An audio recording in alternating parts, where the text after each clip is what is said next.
Hey guys, subscribe for daily content. And if you're shopping for gear, make sure you check out the description for the newest items at some of the very best online retailers. There's also links for some of the items that I personally recommend. Thanks! What's going on YouTube? Metal Complex here, and today I'm going to be sharing with you guys my top 20 favorite folding knives of 2023. There are going to be knives in so many different price ranges on this list. There's going to be inexpensive stuff. There's going to be expensive stuff. I am a design reviewer, so I have my picks based on my love for knives as an enthusiast, as a collector, and also as somebody who likes to use pocket knives. So just expect there's going to be a wide variety. Now, this is a top 20 list, but towards the very end of the year, I'll do a final top 10 list. But basically, you can see what I'm kind of narrowing it down to. I will do my best to link everything down below in the description so that you guys can check a lot of these out for yourself. Some of them are not available, but a lot of them are definitely available. So if you want to use those links, it definitely helps the channel, but that's entirely up to you. Thanks so much to my patrons for supporting me, and please make sure to follow me on Instagram at metal_complex. We're going to be moving very quickly today because this is going to be a long video by nature. So not a whole lot of information, but enough to get you the idea. Starting off here with an obvious one. The Civivi Vision FG. Let me tell you this, starting off right at the beginning of this video, if you only buy one pocket knife this year, honestly, this is going to be it. The Superlock is just wonderful. Designed by Snex, very strong, very easy to manipulate, ambidextrous, incredibly friendly, incredibly cool looking, and comes in a wide variety of different scales. Nitro V steel, not a horribly expensive knife, especially compared with some of the knives on this list, because believe me, they get very, very expensive. Not quite what I can label a budget knife, but oh my goodness, for what do these come in at? $78? Oh man, dollar for dollar. One of the best pocket knives in existence when we're talking about a knife that you're actually going to carry and use and depend on day to day. This is an absolute winner, and I highly recommend it. It is very much up for the final top 10. Moving on here, I can't do this list without including the Kershaw Launch 16. And, you know, really, it's the non-serrated version. This is a USA automatic CPM M4. In this case, we have the OD green and the black track text. This is an automatic knife, one of the few automatic knives on this list, but my goodness, did Kershaw nail this. Value is excellent. It's very rare to get something this good that's made in the USA that's not ridiculously crazy overpriced, right? So, yeah. Kershaw has had an amazing year. They've had an amazing couple of years, but wow, they really put a bow on 2023 by giving us the non-serrated Launch 16. Absolutely excellent. Moving on. Of course, I can't do this list without adding the large Pyrite. I love the Pyrite. You guys know I think it's one of the best budget knives of all time. The large Pyrite is the same thing, but they didn't like massively bump the price. It's just bigger, right? It's excellent. This is an excellent classic knife profile. And yeah, it looks like a lot of other stuff on the market, but they just did it really, really well. We have AR RPM 9, which is one of the only powder form steels that you'll see consistently in this territory. What do these come in at? $60? Oh my goodness. If you love the Pyrite, but you're like, gosh, I wish it was bigger, here it is. Here's your answer. Not an expensive knife, incredibly well done. Absolutely love it. Moving on here, we have the Flytanium and Demko Arcade. Much for the same reason, a lot of these like ambidextrous spine-locked knives with the spring-loaded thing, these are really popular this year, and there's a lot of different versions of that lock. They all kind of are placed in a similar spot, but they just work, right? This is, if you've ever looked at the Demko 80-20.5 and thought, I like the idea of it, it just doesn't look very good, right? To a lot of people, the Demko 80-20.5 is an ugly knife. The Arcade is the answer. This is a collaboration between Flytanium and Demko, and they're actually made in Taiwan. We have S35VN. The reason I say this is because Flytanium is generally associated with China, but these are actually made in Taiwan. We have aluminum scales, and each knife comes with 2 sets of scales so that you can flop them out, or flop them out. You can flop them out if you want. You can swap them out if you want to. Excellent pocket clip, just excellent all the way around. Little bit sharp in the edges, but really just an excellent, very, very preferable knife. You can see that this one's got a little bit of extra love. I love the Arcade. I wish they had titanium scales, but you know what? I'll take the aluminum. It's really, really good. Moving on here, another company that has had an excellent year, and that's WE In this case, the Exciton, one of the best button locks ever made. I cannot tell you exactly what it is, but something about the way that this knife and its brother, which we're going to talk about, the way that they deploy is different and more crisp than other button lock knives. Couple that with the fact that this knife actually has some really spectacular styling and a really cool wraparound, a lot of people call it an integral backspacer. It's a wraparound carbon fiber backspacer. This is not only a good looking knife, but a functional knife, and one that I think really accentuates what WE is capable of. For a long time, I was bored with what WE was putting out, and they came around with this and a few other knives this year that really blew my mind. This is absolutely wonderful. They didn't reinvent the wheel with the profile or anything like that, but they just executed so well and made everything work and function exactly the way that you wanted while making it look kind of like a sports car. Really, really, really good. Like that color setup too. Moving on. Oh, duh. Of course, we have to, right? The Ramlock Stitch. I am a huge fan of the Stitch. Everybody was screaming and pleading because we had the really cool automatic Stitch, right? But it had that big opening hole, and everybody was like, I want to use this, but I can't use it because it's automatic. It's non-functional. You have to release it with the button. So they gave us the Ramlock, which, man, let me tell you, if there was an award for best lock this year, I might have to give it to the Ramlock. This has been beautifully functional. I have 2 of these now. I've had no issues with the lock. I've had no issues with deployment. This particular one is the fluted aluminum version. These are made in the United States, by the way. I'm a huge fan of the Stitch ergonomics. Before this, the only way to get a manual Stitch was to pay thousands through the Borka, the original, right?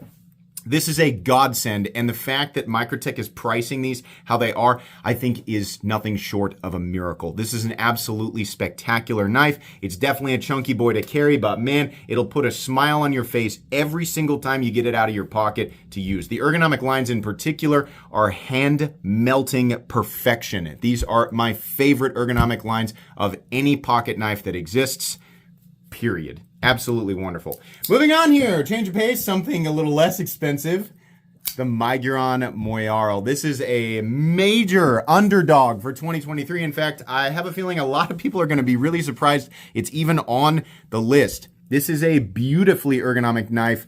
Very simple in construction, but listen, the value here, we have 14C28N, we have a titanium pocket clip, and I want to say these guys come in somewhere around 50 to 55 bucks. Couple that with the fact that we have a black PVD coating on this guy, a beautiful blade profile for EDC. For those of you watching this video to try and get just like a basic functional, modern pocket knife, this might be your answer. If everything you've seen so far doesn't quite scratch the itch, the Miguron Moyarl is definitely one of the best value knives out there. I was really impressed with this. I think the basic aesthetic caused this to fly under the radar for a lot of people, but it is truly an excellent knife. Everything on this list, save for a couple, you can find full reviews on this channel. So if you want to hear my extended thoughts on this, you can definitely check out Metal Complex Miguron Moyarl. A lot of M's there. Moving on. We got an OTF, of course. The Microtech Glykon. I think this is the best looking automatic knife in Microtech's line. It is definitely expensive, but how often are we seeing titanium on a production USA switchblade, right? OTF switchblade. We have a tri-switch, which a lot of people say, what is the point of that? I think the best thing about this is being able to retract this. A lot of people who have, been attracted to Microtech OTFs in the past, the bigger ones, say the same thing. They're really, really cool, but they can be really hard to deploy and especially retract. In this case, we have a wider firing switch, which makes deploying the knife a breeze. And because you can get a hold of both sides of the switch, I think it actually makes it easier to retract. The styling is fantastic, and Microtech found a way to give us a double edge while still giving us some jimping right here. That's generally the downside of having a double-edged OTF, is you can't really put your thumb there for obvious reasons. They also got rid of the glass breaker that they seem to have to put on every single one of their OTFs. I'm so glad. This thing looks amazing all the way around, and we even got a titanium pocket clip. One of the most beautiful USA production OTFs in existence. I am overjoyed with the Microtech Glykon. Moving on here. The Olone Knives original, the Olone Knives Goat Axle. I almost said original goat. A lot of goats this year. The Olone Knives Goat Axle. This was a Riot produced bar lock knife, and this was actually Riot's first bar lock, and let me tell you, they really nailed it. This has kind of notes of the Sebenza mixed with the Benchmade Bug Out, but it's just a little bit thicker and a little bit more refined, right? Just absolutely perfect pocket clip. I don't know why they didn't put it on the other side because it's an ambidextrous lock, but one of the most beautiful EDC knives of the year. Very straightforward and traditional, but just a super good looking knife. It also has a very reasonable price tag for what it is, being a Riot built knife. The quality is just off the charts. $250, I believe, for the titanium versions. I don't recommend going after the G10 ones because the value just isn't there. But this, holy moly, this was such a spectacular knife, and is a spectacular knife. And I think a lot of people will really appreciate those high tension Omega springs that just add that quality that you want on a bar lock. I don't like the skinny, weak Omega springs where the bar is just flopping around and it just doesn't feel like anything's secure. It doesn't feel like, you know, things are going to last. These Omega springs, these high tension Omega springs, just really add an extra note of quality to this knife, and it's just amazing. Moving on here, the brother of a previous mention, and that is the WE Ziphius. For the same reason as the Exiton, this is just inexplicably satisfying to deploy. The button is just insane, and the flipper tab is insane. It's also got the really aggressive Wharncliffe Hawkbill kind of look, which some people like, some people don't. But hand rubbed satin finish on that blade, on this one in particular. A beautiful index finger and thumb position here. These complement each other perfectly. We have classic knife lines on the handle, and it just mixes. Everything goes really, really well. I also like the way that they've accented the start of this wraparound carbon fiber backspacer, which is the same thing. Beautiful pocket clip. Just really, again, I think paying attention to people saying, hey, you guys are making a lot of the same boring stuff over and over again. Do something different. And they did. They made something truly spectacular here. I really can't emphasize enough exactly how different these feel versus other button lock knives on the market. And I'm talking inexpensive and expensive, because believe me, this is an expensive knife. Really, really awesome. Moving on here. This guy sure says moving on here a lot. And right. Yeah.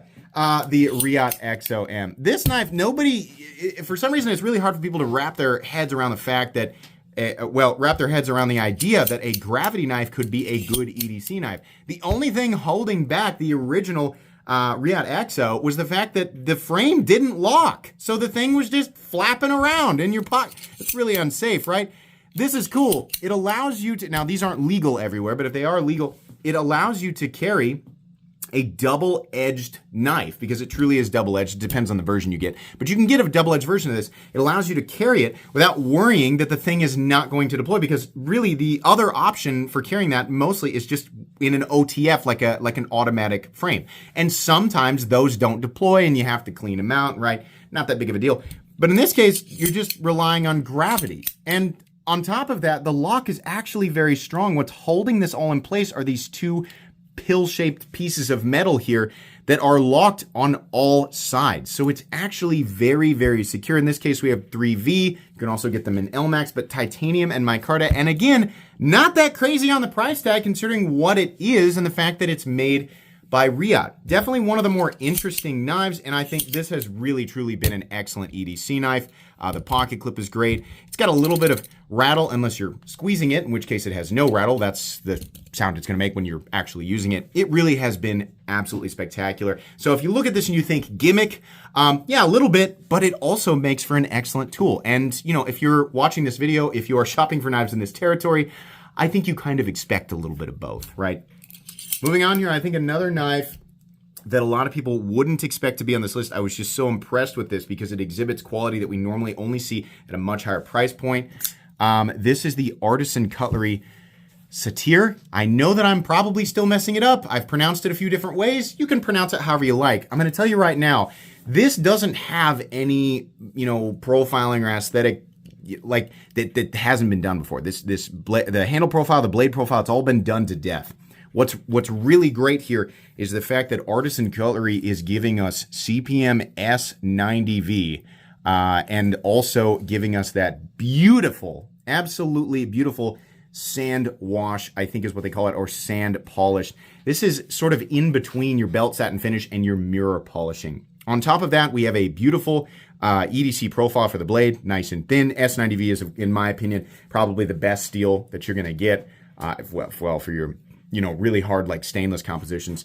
Especially if you emphasize edge retention and corrosion resistance. That's probably the nicest steel that you're going to get on a production knife. But the fact that we're getting all of this and a milled backspacer and a milled titanium pocket clip and micro milling on the contoured titanium, right? All of that plus fantastic execution for under $200 is stupidly competitive. Now, if you're watching this video and this is the first time you've ever heard of a knife costing $200, brace yourself. This is the tip of the iceberg. But for those who know, this is extremely competitive. What a wonderful offering. Honestly, Artisan Cutlery has come so far since the first time I reviewed one of their knives. Really, really cool. Moving on here, we have to include this one, of course, the Kunwu Padre. Definitely one of the coolest knives. And also one of the most ergonomic knives that I've ever handled. This is beautiful. There's a lot of knives that have the same general, ergonomic lines, and that's because they just work, right? Far before the Rotten Evo, or I mean, even before the Strider, SNG or SMF, right? There's a lot of similarities there. There's just too many knives that have the same ergonomic lines for anybody to say copy, right? No, absolutely not. This knife sports, in this case, we have diamond textured titanium. We have a Timascus pivot collar. We have a full titanium backspacer. We have a full titanium ambidextrous, or it can be mounted for left-handed carry, milled titanium pocket clip. And then I think the coolest part, Vanax for the blade. Vanax is absolutely one of my favorite blade steels ever.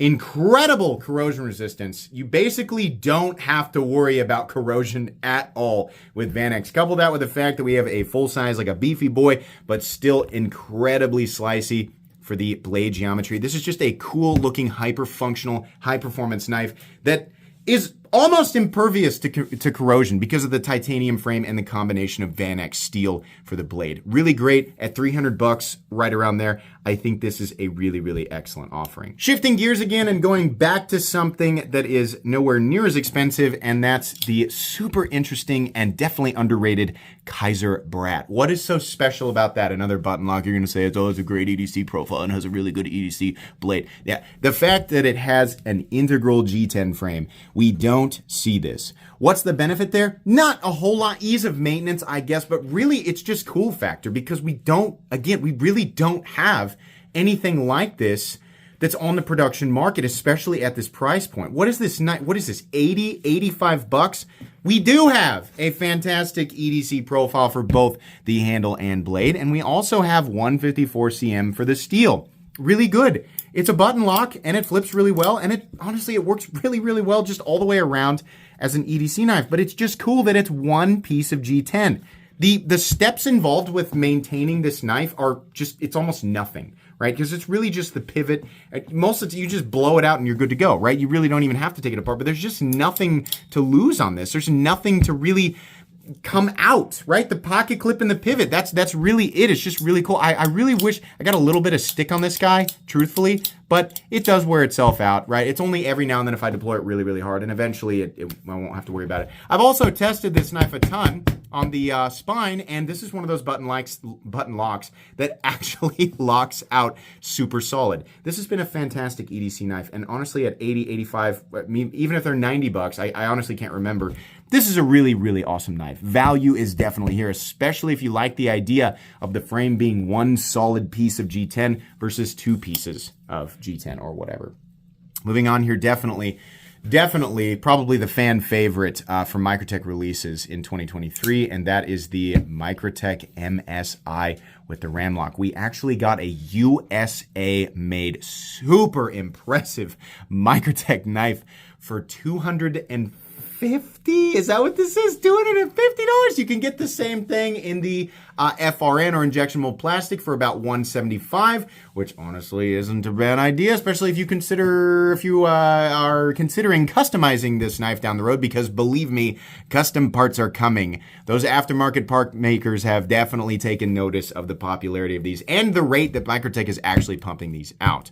Both versions come with the M390 MK steel, which is essentially M390 with a top hat. I wouldn't put too much stock into that. It's still M390. Very easy to manipulate. Again, very dependable. I've had no problems with this lock. The reason I like this lock so much more than traditional bar locks is because we are looking at a coil spring and not Omega springs. Even if debris gets in there, this is still head and shoulders more dependable than your basic Omega spring operating bar locks. It functions the same way. It just isn't, you're not going to have problems with it over time, right? At least like on average, right? If we're going to compare, apples to apples, and we compare over long periods of time, you're just going to have way less issues with this. I love the look of it. I love the size of it. I love the action. I love carrying it. It's just a cool knife. And this is one of those knives where I get it out and people go, wow, that's really cool. In particular, I like these frag versions. I think they're awesome. I would love to see a fluted aluminum version. And I know that we're all wanting to see titanium. That would be great. Those will be super expensive though,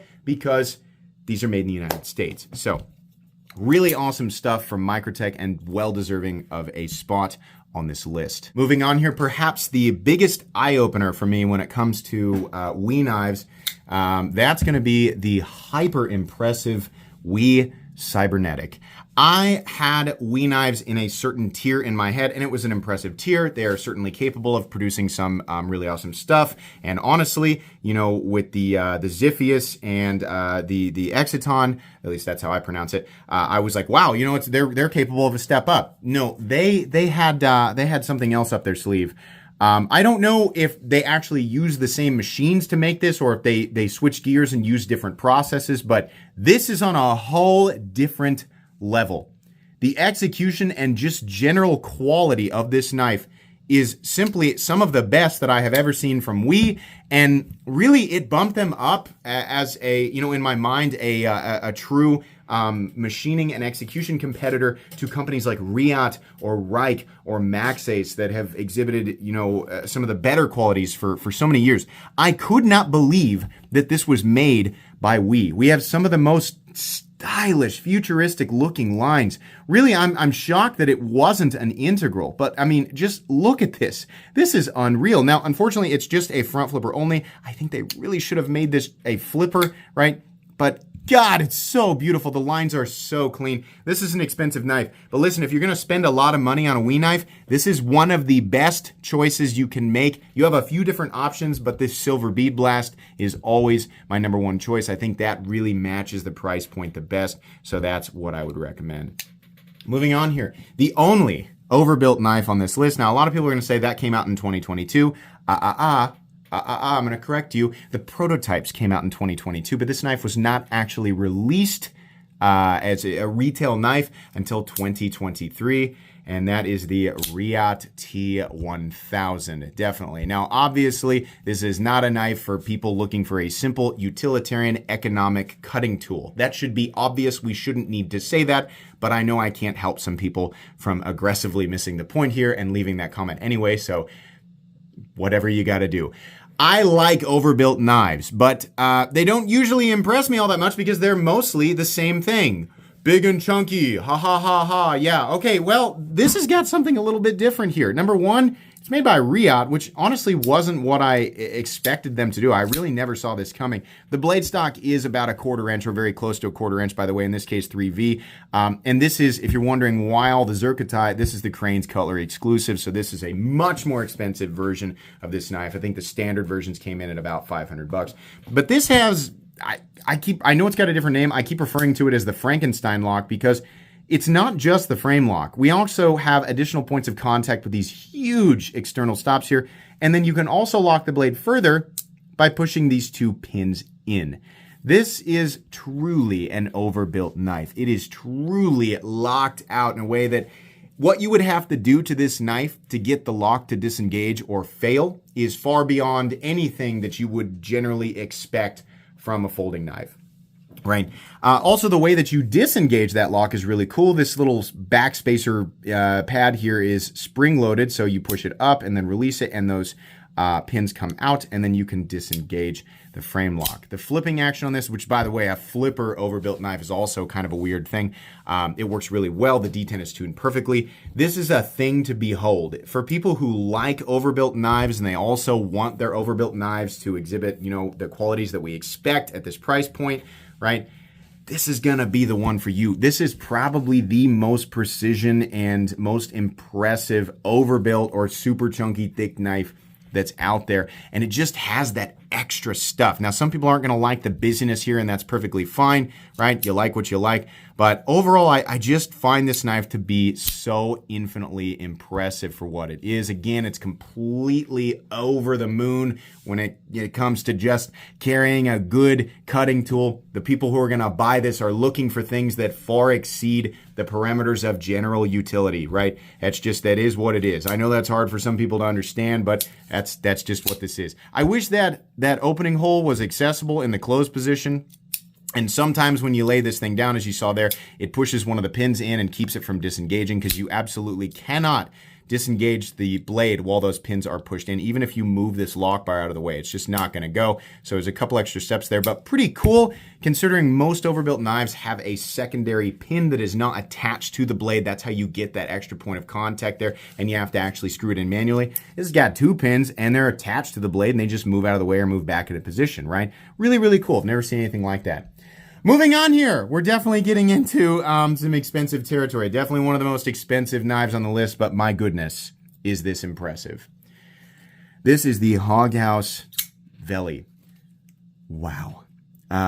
Machining quality here. Machining quality and execution is the name of the game. This is, simply put, one of the nicest knives that I have ever handled. This is a production knife, and it is not cheap. Like I said, one of the most expensive on the list. But you can see here, everything, including the milling lines on the blade, are so laser perfect. Even if this is not your style, not your cup of tea, there's just no way to hold this knife or flip it and not be impressed by it.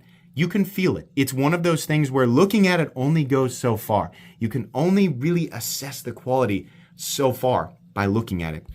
Handling it though, feeling it close, very controlled, smooth action. Flipping it either with the slot here or with the flipper tab, which by the way is perfect. This might be one of the most perfect flippers in existence. It's an experience. I did not know the quality that Hoghouse was putting out until I handled this knife. If you can get your hands on this, right? If you are thinking, maybe I am going to go for just one ultra expensive knife, Metal Complex. Maybe I am going to splurge and get something really crazy, something that, it's kind of like what you were saying, just to appreciate. This could easily be that one. Absolutely. Very, very cool. Very hard to get and very expensive though, for sure. Moving on. Definitely one of the weirdest knives, but I would say probably in terms of satisfaction, we're talking about tickling the senses. Oh boy. The Serge Panchenko and Hawk Rook. Oh boy. Now this is a Hawk lock. It is not the same as an Omega Spring bar lock. It operates completely different, and there are videos on how this operates. But number one, this has the Sergeness to it. This is a very Serge Panchenko blade. Very cool, very odd looking, very different looking.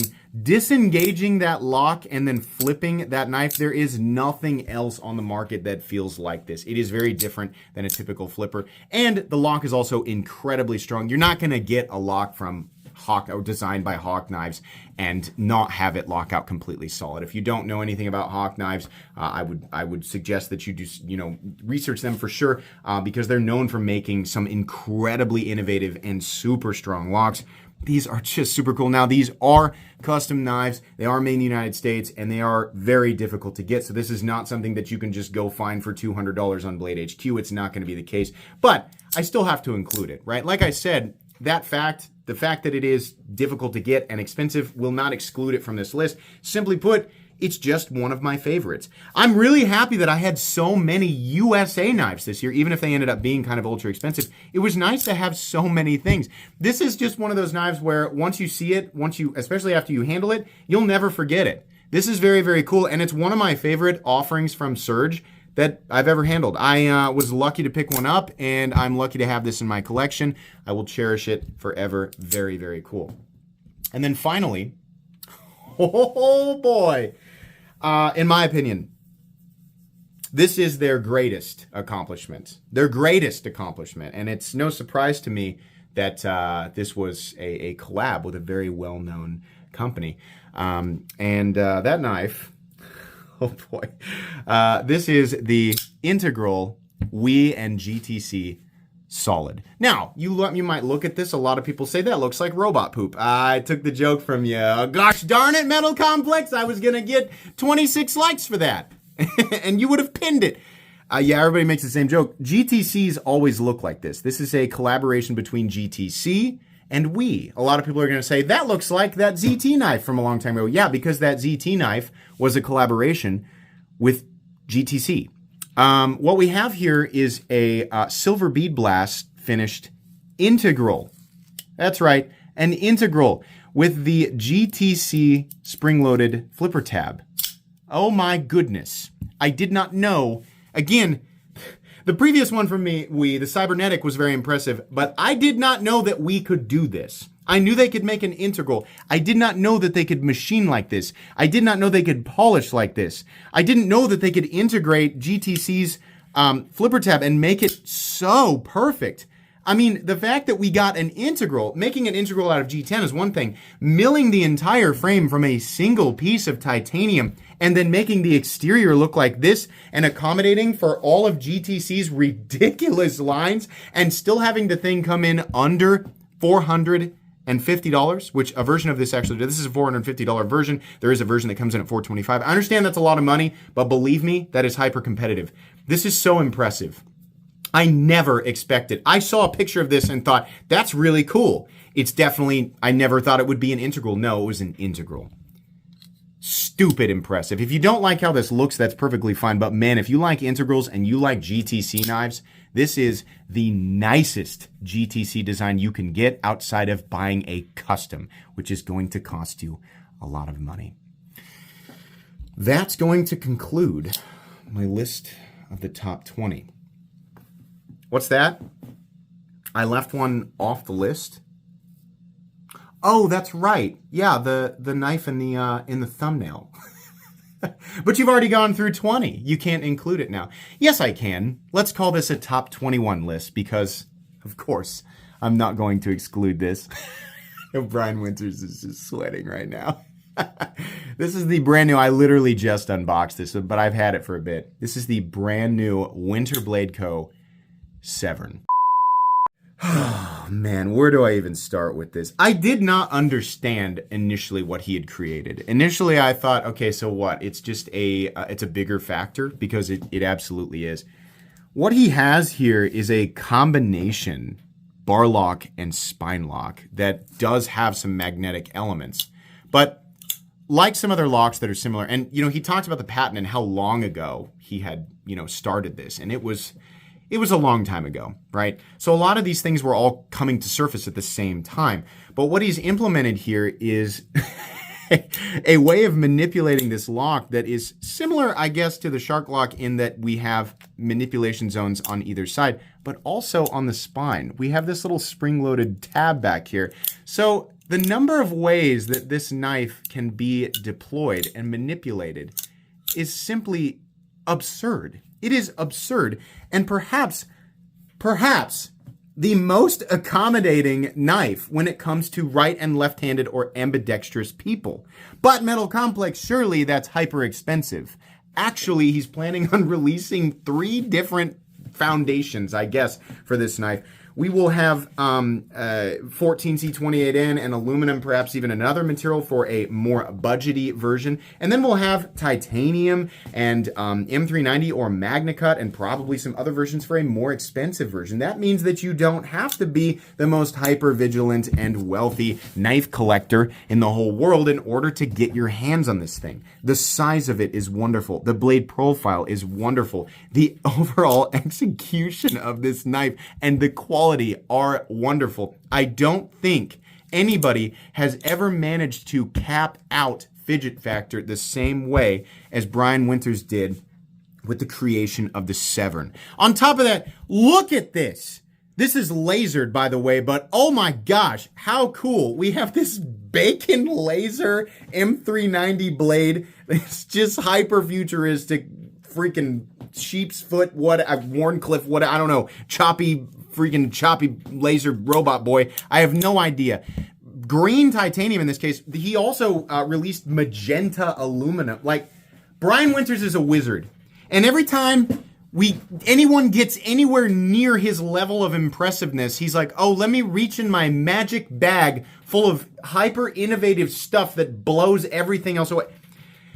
Obviously, I'm going to tell you right now, this is going to be in the final video. This is so magnificent. And if you don't like how Brian Winters knives look, then okay. But guys, I mean, it's just fantastic. This knife truly combines the world of, like, the knife enthusiast world and the utilitarian world. It really does mix those things together. What looks like a series of gimmicks is actually a series of components that allows you as the end user to manipulate this knife in the easiest way, in the most convenient way. And believe me when I say it is precision. It is ready to go. I mean, you can see there. You can see what's happening, right? But this blade isn't locked out loosey-goosey. No, this is a serious locking system. It's ready to go. And my goodness, is this satisfying.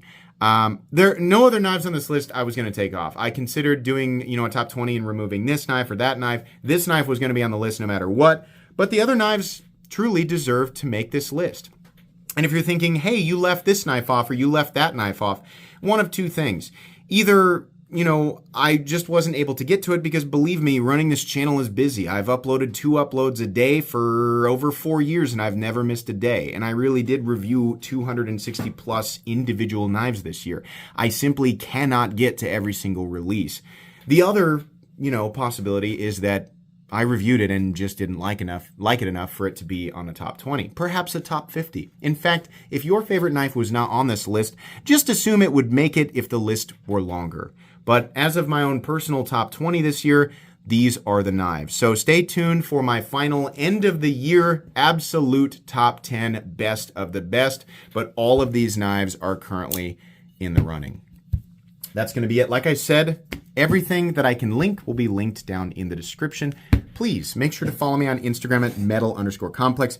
If you enjoyed this video, leave a like. If you'd like to check out my other content, I do, of course, have lots of videos of knives that are either expensive or inexpensive that I do or don't like, so check those out. And if you enjoy all my content, go ahead and click on that Metal Complex logo right there and subscribe because there's definitely more coming.